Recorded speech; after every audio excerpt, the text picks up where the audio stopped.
뉴스 속 경제 이슈는 더 쉽고 깊게, 최신 고용 동향은 더 빠르게 전해드리는 고용브리핑 365 시간입니다. 오늘도 차승은 기자와 함께하겠습니다. 안녕하세요. 안녕하세요.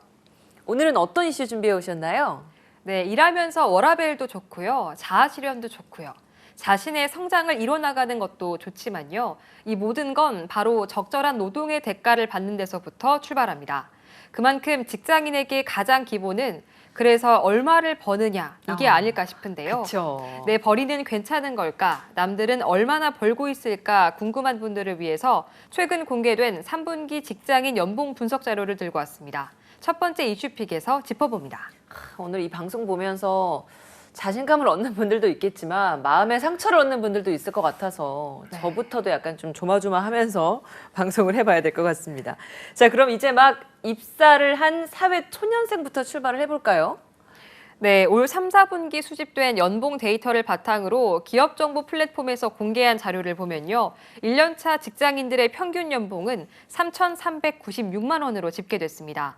단 하위 25%가 2,800만 원, 상위 10%가 4,500만 원으로 출발부터 기업 규모 등에 따른 격차는 꽤 나는 것으로 나왔는데요. 네. 이런 연봉 차이가 더 심해지는 시기는 바로 5년 차였습니다. 그렇죠. 보통 직장에서 5년 차 정도가 됐을 때 일을 가장 많이 하는 그런 시기예요. 네, 맞습니다. 5년 차의 평균 연봉은 4,384만 원이지만요. 하위권은 3,600만 원으로 여전히 3,000만 원대에 머물렀다는 특징이 있었습니다.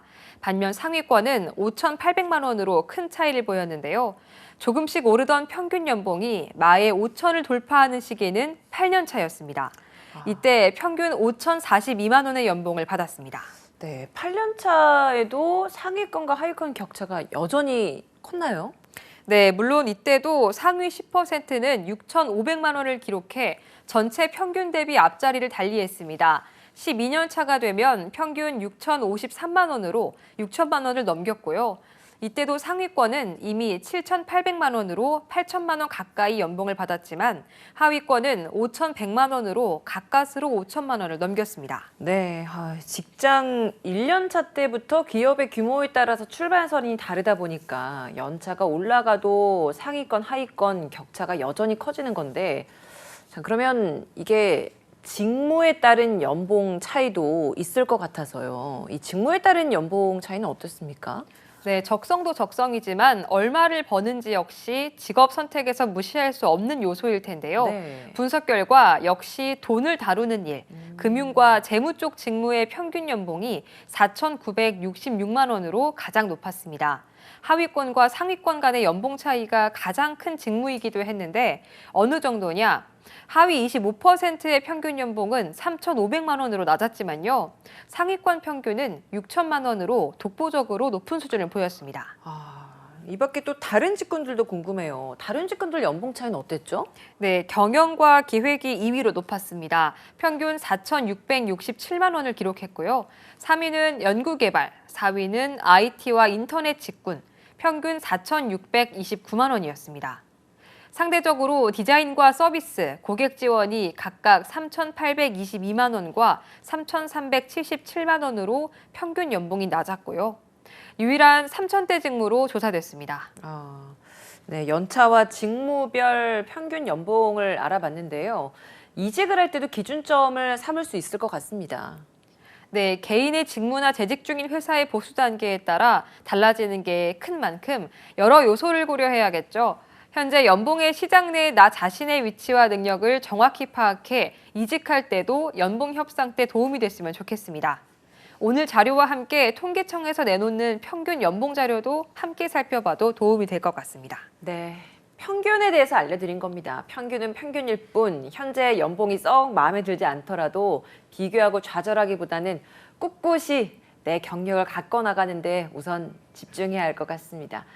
두 번째 이슈픽 주제 살펴보죠. 어떤 주제인가요?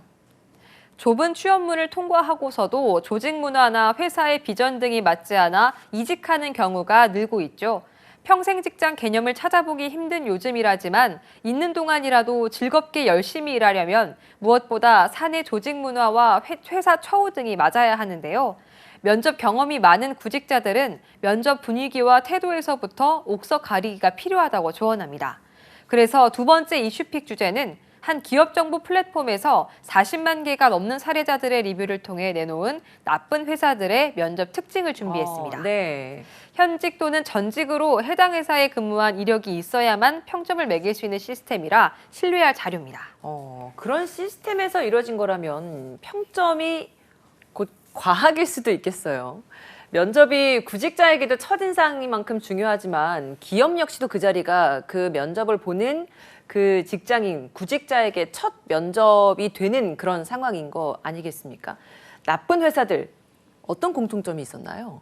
네, 5점 만점 중 1점대를 기록한 회사들의 공통점은 바로 면접에서부터 평점이 낮은 기업은 확 티가 난다입니다.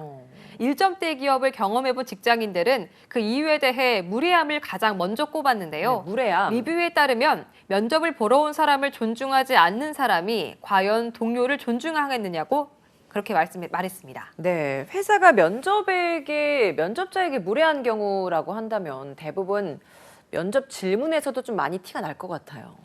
네, 맞습니다. 면접 질문 수준은 기업을 평가할 수 있는 중요한 요소이기도 한데요. 면접관의 질문 수준은 곧 내가 함께 일하게 될 사람들의 수준이기 때문입니다.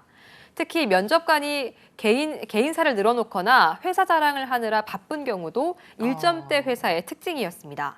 직무 능력과 상관없는 질문도 마찬가지고요. 성차별적 발언까지 이루어진다면 오히려 빠른 탈출이 도움이 되겠죠. 또 시간 약속을 어기는 회사도 낮은 점수를 받았습니다. 구직자가 지각하는 게 아니라 이용자인 회사가 시간 약속을 안 지키는 경우도 있다고요? 네, 말이 안 되는 것 같지만 그런 그러니까요. 일들이 실제로 일어나고 있습니다. 시간 약속을 잘 지키는 건 사회인이 가져야 할 기본 소양으로 꼽히는데요. 물론 어떤 사정으로 늦었다면 면접자에게 사과를 하면 되는데 그렇죠. 이런 기본적인 사과도 없이 늦은 걸 떳떳하게 생각하는 기업의 사례도 많았습니다. 또 반대로 면접 과정에 체계가 없고 갑작스럽게 면접 시간을 앞당긴다거나 늦추는 경우도 제외해야 할 기업 목록에 올라가 있었습니다. 합격하면 당장은 일자리를 구할 수 있지만 일정 기간 근무의 경력을 얻는 건 어려울 수도 있는 만큼 주의가 필요해 보입니다. 네, 그러면 면접자가 이런 불쾌한 면접에는 어떻게 대처해야 할지 이것도 좀 알려주면 좋을 것 같은데요. 네, 한 취업 플랫폼 조사를 보면요. 불쾌한 면접에도 일단은 성실히 임했다는 구직자가 10명 중 3명이었습니다. 면접장에서 용기 있게 곧장 불만을 토로한 경우는 3.6%에 그쳤는데요. 네. 대신 면접 후 기업 후기 등을 통해 알리는 방법을 택한 이들도 있었습니다. 아무래도 구직자의 경우 그 자리에서 곧장 항의하는 게 어려울 수밖에 없는 거죠. 그렇죠. 이게 무례한 상황인가? 기분은 이상하고 불쾌한데 이게 회사의 분위기인가 하라고 당연히 또 받아들여야 되는 그런 상황도 있을 수 있을 것 같아서 참 그 자리에서 그렇게 비판을 한다는 거 쉽지 않을 것 같습니다. 평가는 면접관만 하는 게 아닙니다. 지원자 역시도 회사를 평가하는 자리가 바로 면접의 시간입니다.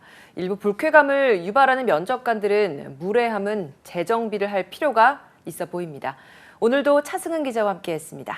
고맙습니다. 맞습니다.